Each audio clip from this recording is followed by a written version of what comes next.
తిరుమలలో యాత్రికుల కోసం 5 అంతస్తుల భవనం సిద్ధమైంది. టీటీడీ చైర్మన్ బిఆర్ నాయుడు యాత్రి సముదాయ భవనాన్ని పరిశీలించారు.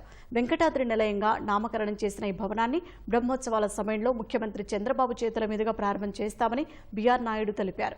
2500 మంది యాత్రికులు ఇందులో వసతి సదుపాయం పొందవచ్చని చెప్పారు. 2018లో అప్పటి తెలుగుదేశం గవర్నమెంట్ ఇక్కడ ఈ భవనం నిర్మించాలనేటువంటి ఉద్దేశంతో శ్రీ నారా చంద్రబాబు నాయుడు గారి ప్రోద్బలంతో ఇంత పెద్ద భవనం మనం నిర్మించుకోవడం జరిగింది.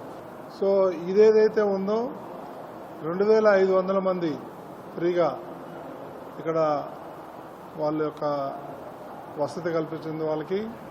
దాంట్లో భాగంగా 2500 లాకర్లు కూడా ప్రొవైడ్ చేయడం జరిగింది.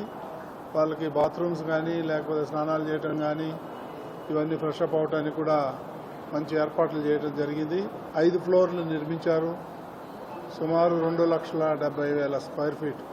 ఇది వచ్చే నెల బ్రహ్మోత్సవాల సందర్భంగా ముఖ్యమంత్రిచే ప్రారంభించాలని చెప్పేసి ప్రయత్నం చేస్తున్నాం.